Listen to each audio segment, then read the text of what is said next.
The debate is escalating over Martin Luther King being a Republican or not. Now I'll remind y'all that the Democrat Party is the party that put up a fight for their so-called right to own black people. So it's not a stretch that they feel like they own Dr. Martin Luther King too. And trying to take that away from them is gonna be like trying to pry a piece of chicken away from Sheila Jackson Lee. I think what's happening. Propaganda.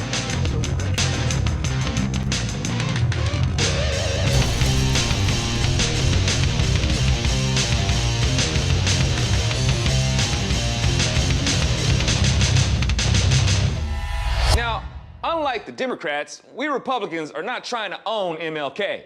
Just like the Republicans fought to free the slaves against the Democrats who demanded to keep slavery going, Republicans just want to free Martin Luther King's legacy from the Democrats as well. Don't even try to tell me that you Democrats have freed Martin Luther King's dream. I'll give you a simple example. I get attacked by liberals all the time, and one of the attacks I frequently get is, "I'll bet you're married to a white woman." If you really respected Martin Luther King and his dream, that shouldn't even be an issue with you. That's one of his most famous statements, and you reject it. So it doesn't surprise me a bit that you would reject the idea that he was a Republican. Afrocentrics hate seeing blacks and whites fall in love. They were mad because whites hated blacks, which is understandable. But then they get mad when whites fall in love with blacks, which is weird. Now, like I say, when I examine such inconsistencies, it means nothing to me when liberals say Martin Luther King wasn't a Republican. Now, MLK did hold a pretty socialist point of view, and as far as I could see, did have negative things to say about Republicans. So what? We got Republicans today that have left-leaning viewpoints. That's why the Tea Party was formed. We got tired of Republicans acting like socialist Democrats or just not standing up to them. And I myself have had plenty to say about how too many Republicans have betrayed us and weren't representing our values. Doesn't mean I'm not a Republican. It's weird that the Afrocentrics can believe that the white man supposedly introduced crack cocaine, guns, and AIDS into the black community to kill them off, but totally reject the idea that the abortion facilities are strategically placed in their communities to kill them all before they become too many for the Democrats to control. So again, it doesn't surprise me that they would reject MLK being a Republican. Even though MLK went to Morehouse College, you know, that all-black college for men that the black community holds in such high esteem, and rightfully so? But the college was founded by Republicans. Democrats weren't exactly interested in black folks being educated. The school was called the Augusta Institute. The founders changed the name to Morehouse after the Republican Henry L. Morehouse. MLK picked up on that, whereas I guess Samuel L. Jackson and Spike Lee didn't. Martin Luther King was fighting against the Democrats. The Democrats were the ones denying blacks the right to vote. The Democrats that had him jailed. The Democrats that demanded Rosa Parks give up her seat for white folks. The party that was hosing blacks in the streets, releasing dogs on them, intimidating them from sharing their schools with them. Martin Luther King was a man who saw wave after wave of Democrat institutionalized racism. But because of a few cherry-picked examples like Barry Goldwater and Strom Thurmond, Martin Luther King swears off Republicans and aligned himself with the Democrat Party? Really? The Democrats are sick with denial, and too many of the black community are showing the worst symptoms of the infection and have very adverse reactions to the treatment of the truth.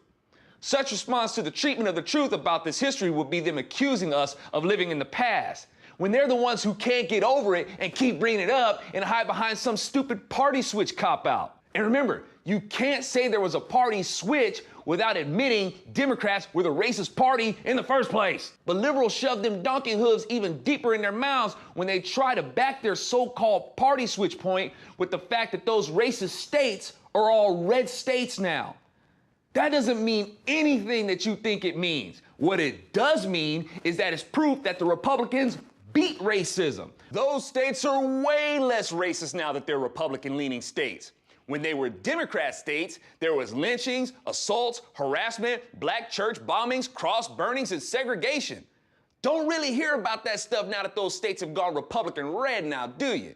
So, nice try, but your party switch is bunk. Mythbusters up in here.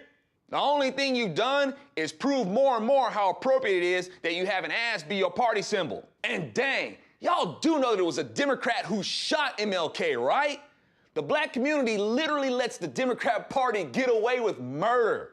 Truckloads of rotten done to MLK, from jailing him, assaulting him, to shooting him. And the black community is loyal to the Democrat Party and hates Republicans. Wow.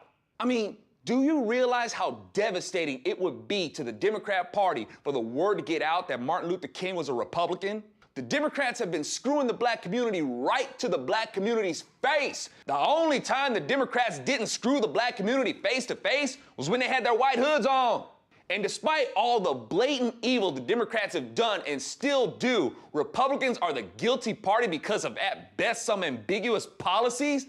Voter suppression? Really? The KKK. That's real voter suppression. New Black Panthers standing outside of voting facilities with blunt instruments. That's voter suppression.